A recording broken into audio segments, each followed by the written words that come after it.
1시 30분 지나가고 있네요. 상황실로 들어가 보도록 하겠습니다. 이건희 차장과 함께 할게요. 어서 오세요. 네, 안녕하세요. 네, 안녕하세요.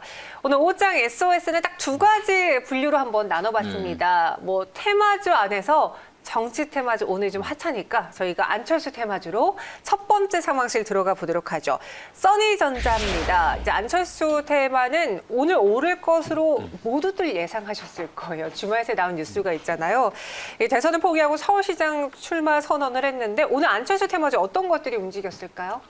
일단 뭐 예전엔 많았던 것 같은데 좀 많이 줄어든 것 같아요, 테마주가. 네. 예, 그래서 안랩이 가장 직접적인 테마주인 것 같고, 그다음에 써니전자, 그다음에 다물 멀티미디어 이 정도로 보시면 될 것 같은데, 안랩은 안철수 대표가 지금 16.8%로 갖고 있는 최대 주주죠. 지금도 현재도 최대 주주고, 물론 네. 경영에는 좀 뭐 물러서 있는 것 같은데 여전히 최대 주주기 때문에 직접적인 뭐 테마주라고 보시면 될 것 같고요. 써니전자 같은 경우는 전직 임원이 여기에 이제 안랩 출신이라는 이유로, 현직도 아니고 전직 임원이 맞아요. 출신이라는 이유로 올라가고 있고요. 그다음에 테마라는 게 한번 형성되면 잘 안 깨지기 때문에 그런 부분에서 같이 좀 엮였다라고 보시면 될 것 같고, 다물 멀티미디어 같은 경우는 최고 운영 책임자라고 하는 이제 CEO라고 하는데, 여기 그분이 안철수 대표와 예전에 이제 서울대 융합연구소에서 같이 근무했다라는 이력 때문에 지금 같이 올라가고 있습니다. 네, 뭐 같이 일을 했거나 지분을 갖고 있거나 창업자거나 뭐 이런 걸로 엮이고 있는데, 사실 써니전자는 이전에 공시를 통해서 이제 업무상 관계된 건 없다라고 발표하기도 했어요. 그런데 전직 임원이 있었다라는 것 때문에 여전히 안철수 테마주로 묶이고 있거든요. 써니전자 어떤 회사인지, 이전에 정치 테마주들이 요동쳤을 때 써니전자의 흐름은 어땠는지 좀 이력을 짚어보죠. 저도 뭐 정확하게 이 내용을 보면 뭐 수정 진동자라는 거를 만드는 회사예요. 네. 그리고 이제 이런 관련돼서 그 파생된 제품들을, 응용된 제품들을 생산하고 판매하는 회사인데, 이게 나름 독점 기술을 갖고 있어서 대체할 수 있는 게 별로 없다라고 합니다. 그래서 일단 이것 때문에 실적이 나오고 있는 회사라고 보시면 될 것 같고, 지금은 뭐 일단 전직 임원 출신이 안랩 출신이라는 이유만으로 뭐 지금 올라온 거기 때문에, 사실은 펀더멘탈 때문에 올라오거나 기업 내용 때문에 올라오기보다는 기존에 이제 안철수 테마로 묶여 있었다는 것 때문에 같이 올랐다, 이렇게 보시는 게 맞을 것 같습니다. 네, 그럼 이 써니전자의 급등을 우리는 단기적으로만 봐야 될지, 혹은 또 뭐 서울시장 선거가 아직 남겨져 있으니까요. 그 이벤트를 기다리고 계속 들고 가는 게 좋을지 투자 전략 한번 세워볼게요. 정치 테마주들 뭐 별로 저는 투자를 권유하고 있지는 않지만, 네. 일단은 단기적으로 매매를 하시는 게 맞을 것 같고요. 지금 제가 한번 주봉을 보여드리고 월봉을 한번 보여드리면, 이렇게 한 번씩 급등을 할 때가 대부분 정치 테마성으로 움직였던 시기라고 보시면 될 것 같습니다. 그래서 지금 보시면 최대로 많이 올라갔던 시기가 한 만 원이 좀 넘었던 시기였고, 보통은 이제 뭐 한 7,000원대, 뭐 그다음에 6,500원대 이렇게 좀 무너지는 모습을 보였는데, 일단은 지금은 뭐 여전히 서울시장을 출마한다고 이제 얘기를 선언을 했지만, 네. 아직까지 이제 뭐 이게 국민의힘 1야당 대표도 아니고 주자도 아니고 하기 때문에 여러 가지 이제 경선을 거쳐야 되는 과정도 있기 때문에 지지율이라든지 이런 것들이 나올 때마다 좀 요동을 칠 가능성이 높다라고 보시고요. 일단 단기적으로는 한 5,500원 정도 수준까지 올라가게 되면 한번 매도하시는 게 맞을 것 같고, 뭐 굳이 이제 밑에서 좀 물려 계셨던 분들 같은 경우는 이번 기회에 좀 빠져나오시는 기회로 좀 잡으시는 게 좋지 않겠나 이렇게 생각하고 있습니다. 네, 써니전자 우선 차트를 보면서 저희가 가격 전략을 세워드릴 수밖에 없을 것 같아요. 목표 주가 5,500원 제시해드렸고요. 신규 매수 의견은 드리지 않았습니다. 이어서 두 번째 정치 테마주, 이번엔 안랩으로 바로 이동해 볼게요. 앞서 뭐 정치 테마주 뭐가 움직였어요? 라고 했을 때 안랩에 대해서는 그 지분 이야기를 해주셨는데, 창업자 효과도 있잖아요. 그리고 저도 안철수 대표하면 가장 먼저 떠오르는 종목이 안랩이긴 하거든요. 이 안랩에 대해서 좀 설명해 볼게요. 일단 뭐 안랩 다들 아시다시피 뭐 보안 업체죠. 보안에 우리나라 보면 뭐 PC 보안의 거의 1위 업체라고 보시면 되는데, 안랩 같은 경우 여전히 이제 보안 업체들도 경쟁이 심한 상황이다라고 보시면 될 것 같고, 실적은 꾸준히 내고 있는 회사지만 성장성은 그닥 그렇게 뭐 확 눈에 띄게 보이지 않는 회사이기도 합니다. 일단 최대 주주지만 경영에서는 일단 물러나 있는 걸로 지금 되어 있고, 여전히 근데 아직도 이제 뭐 18.6%를 갖고 있기 때문에 뭐 본의 아니게 이제 뭐 개입이 될 수는 있는 상황이겠죠. 예, 그런 부분들은 좀 고려를 해보실 필요가 있고요. 여전히 이제 그 본업보다는 지금 뭐 정치 관련돼서 움직이는 모습을 보여주고 있기 때문에 일단 한번 차트를 보고 한번 다시 한번 말씀을 드리겠습니다. 네. 안랩 이야기하기 앞서서 사실 최근에 대선 테마주도 많이 움직였었잖아요. 뭐 지지율 때문에 이재명 테마주가 올랐다가 윤석열 테마주도 떠오르고 이낙연 테마주도 이전부터 또 강자였었고 대선, 이런 또 서울시장 선거, 이런 정치 테마주들에 대해서 이건희 사장님의 개인적인 의견은 어떠세요? 투자를 권하지는 않고요. 네. 보통 이제 이게 약간 후진국 시장에서 나오는 효과고. 미국에서 일단은 정치 테마가 정치 없나요? 테마가 뭐 있을 수는 있는데 네. 거의 없다라고 그거 들어보신 적이 별로 없으실 것 같고요. 일단 지금 우리나라는 뭐 기업의 승계라든지 인적 네트워크 이런 걸 굉장히 중요시 여기는 나라이다 보니까 이런 것들이 좀 형성이 되어 있는데 항상 이제 정치 테마주를 보면 끝이 좀 안 좋습니다. 그러니까 오히려 이런 이슈가 처음 시작될 때 진입을 하셨다라고 하면 오히려 조금 중간에 시끄러울 때 매도하고 나오시는 게 맞을 것 같고요. 뭐 단기적으로 접근하시는 게 맞지 않나 저는 개인적으로 생각하고 있습니다. 네, 개인적으로 의견 주셨습니다. 그럼 저희 안랩도요, 그냥 차트 보면서 가격 네. 전략을 세워볼게요. 정치 테마주 변동성 워낙 크니까 손절가, 익절가를 잡아볼까요? 네, 예전에 이제 2011년에 안랩이 처음으로 이제 정치 테마에 편입이 되면서 사실은 그때 굉장히 많이 올랐죠. 그런 추억이 있는 종목입니다. 한 19,000원대에서 16만 원까지 올라갔던 그런 네. 기억이 있는 종목이고요. 그 뒤로 이제 그 당시에도 펀더멘탈 상으로도 한 4, 5만 원 정도 갈 수 있는 종목이다라고 봤는데 지금 현재 그 가격대에서 움직이고 있다가 최근 들어서 갑자기 이제 올라오기 시작을 했고요. 그 중간중간에 이제 한 번씩 올라왔던 이런 솟았던 부분들이 대부분 정치 뭐 복귀라든지 뭐 대선 출마라든지 이런 사건들로 이벤트로 올라왔다고 보시면 되는데 네. 오늘도 보면은 뭐 갭상승에서 출발을 했습니다. 한 14% 가까이 올라서 시작을 했고 최고가는 24.29%까지 올라갔었는데 결국엔 전고점을 뚫지 못하는 모습을 보여줬습니다. 결국에는 오늘도 고가는 한 79,000원 선에서 형성이 됐는데 월봉이나 주봉을 좀 참고하시고 지금 대선이 아니라 서울시장 경선, 뭐 서울시장 출마 선언이다라고 봤을 때는 단기적으로는 78,000원 정도가 매도선이 아닌가 싶고요. 한 65,000원 밑으로 빠지면 그래도 한번 뭐 매수를 해봐도 괜찮지 않나 이렇게 생각하고 있습니다. 안랩에 대해서는 이제 65,000원 이하에서 매수, 그리고 익절가를 78,000원으로 제시해 드렸습니다. 여러분의 지금 가격대에 맞춰서 한번 참고해 보시고요. 이번에는 다른 테마, 2차 전지로 한번 넘어가 볼게요. 인기 검색어 상위 종목 중에서 뭐 명신산업도 있었고요. CIS가 있었습니다. 2차 전지가 날아오르고 있는데 CIS의 경우에는 KTI와 고체 전해질 기술 이전 계약을 또 오늘 체결해서 그 뉴스부터 한번 짚어볼게요. 일단 CIS가 전고체 관련된 기술을 갖고 있다, 연구소와 같이 협업을 하고 있다는 부분은 작년부터 이슈가 됐던 부분이고요. 네. 그래서 작년에 보면 원래 CIS가 이제 본업이 사실은 2차 전지 관련 장비를 만드는 회사고 주 납품처가 뭐 1, 2위를 다투고 있는 중국의 CATL이라든지 뭐 LG화학이라든지 삼성 SDI 쪽에 납품을 하고 있는 회사입니다.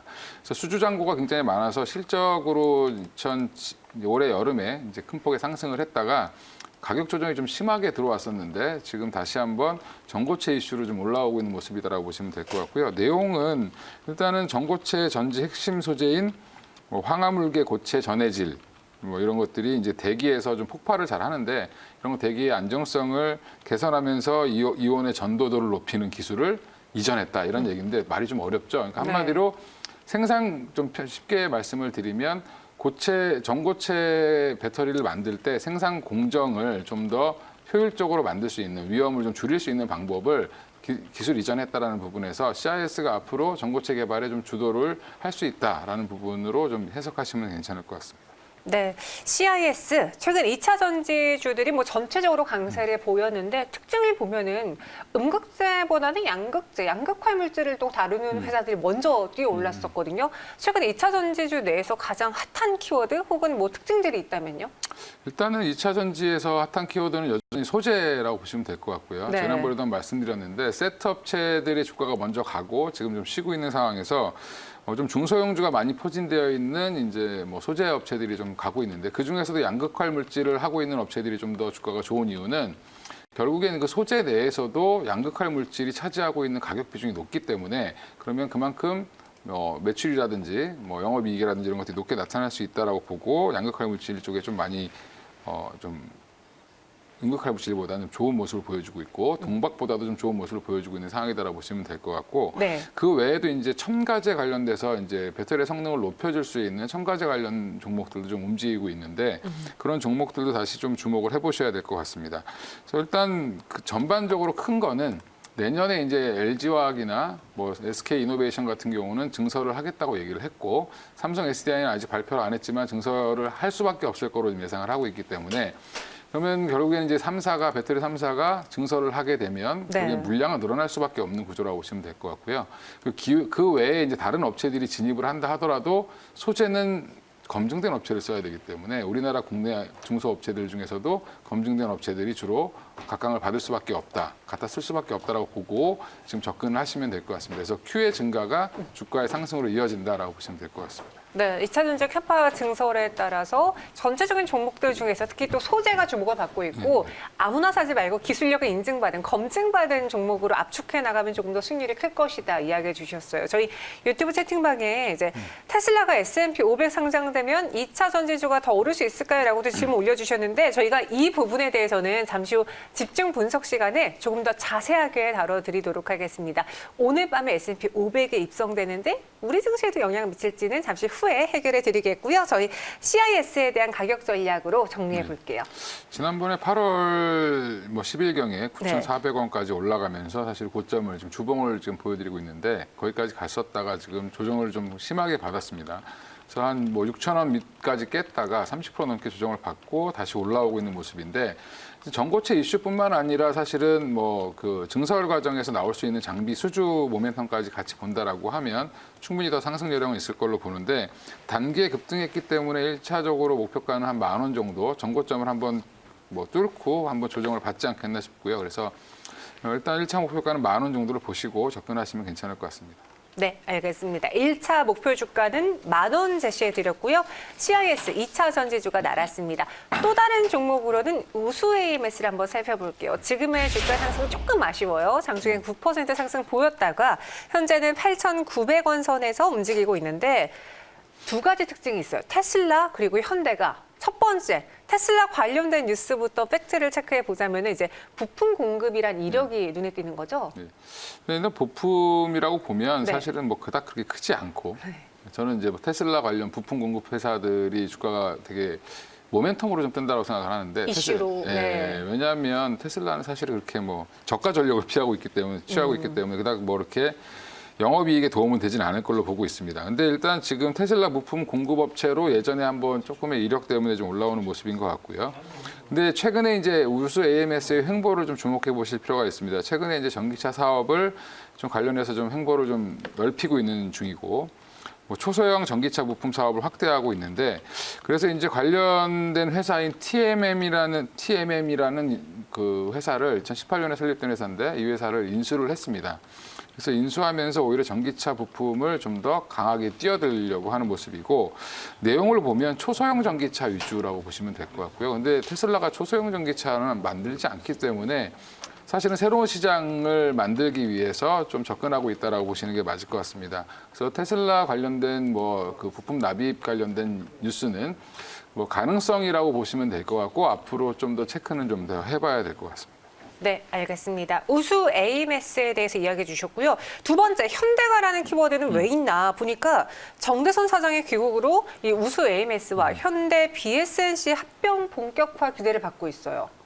이제 현대차 집안이죠. 이제 네. 정대선 씨가 이제 귀국을 해서 2주 격리를 끝내고 본격적으로 행보를 보일 거다. 네, 이렇게 얘기를 일을 하고 할 있는데, 거다. 하는데 그 이제 근거가 되는 게 최근에 이제 현대 SN이라는 회사가 있습니다. 이게 현대 BSNC의 자회사라고 보시면 100% 자회사라고 보시면 되는데 현대 BSNE가 증자를 한 75억 참여를 했습니다. 우수 AMS에. 그래서 지금 투자 조합이나 이런 것들을 통해서 더 참여할 걸로 예상을 하고 있고 BSNE에서 이제 NC에서 결국에는 이쪽 관련된 우수 AMS와 협업을 할 거다라는 얘기는 공식적으로 지금 얘기가 되어 있는 상황이고요. 구체적으로 이게 합병이 이루어질지 그 추후적인 과정은 아직은 여전히 그냥 카더라 정도라고 보시면 될 것 같고 회사 우수 AMS에서도 아직까지는 공식적으로 인정을 하지 않았기 때문에 하지만 이제 이 정대선 씨가 현대 BSNC의 뭐 대표이기 때문에 사실은 이쪽으로 본격적으로 참여하는 게 아니냐라고 보고 있는 상황이라고 보시면 될 것 같습니다. 그래서 여전히 기대감이 좀 있는 회사고요. 그 내용을 좀 더 보면 뭐 TMM이라는 회사도 인수했지만 그 외에 이제 플라스틱 사출업체까지 인수를 하면서 결국엔 전기차도 차량 경량화 이슈가 있거든요. 이제 결국엔 그 명신산업도 관련돼서 올라갔다고 보시면 되는데 그런 것들을 같이 좀 공유하면서 우수 AMS가 지금 실적이 굉장히 안 좋은데 새로운 신사업으로 다시 기업을 도약시키려고 하는 그런 모습을 보이지 않나. 그러면 현대차와 협업이 될 가능성이 높지 않겠냐라는 그런 뭐 전망이 나오고 있는 거겠죠. 네, 요즘 주가도요 들썩들썩이고 있는데 확실하게 상승폭을 유지하지 못하고 있습니다. 우수 AMS에 대한 가격 전략을 세워보자면 이런 모멘텀으로 저희가 같이 사도 괜찮을까요? 어떻게 생각하세요? 지금은 뭐 그러니까 차트를 보더라도 이미 그런 얘기가 뭐 나왔겠죠. 맞아요. 그죠? 예, 그래서 흘러나왔죠. 8월부터 쭉 상승을 하다가 사실은 이게 좀 뭐 일정이 연기됐는지 좀 빠졌죠. 많이 빠졌다가 다시 올라오고 있는 모습인데 제가 볼 때는 뭐 충분히 가능성은 있다라고 보이고요. 일단 자금을 투여했다라는 부분들과 추가 투자가 가능할 거라는 부분에서는 지금도 접근 가능하실 거라고 보고 있고 지금 정도 한 9,000원 이하 가격이면은 좀 매수도 가능하지 않겠나 싶고 목표가는 단기적으로는 한 12,000원 선까지만 보셔도 괜찮을 것 같습니다. 네, 우수 AMS는 9,000원 부근에서 매수 가능하시고요. 목표 주가는 12,000원 제시해 드렸습니다. 이외에 또 테슬라 관련한 S&P 500 입성에 대한 이야기, 우리 증시에 미친 영향은 잠시 후에 집중 분석에서 다뤄드리도록 할게요. 지금까지 이건희 사장과 함께했습니다. 고맙습니다. 예, 감사합니다.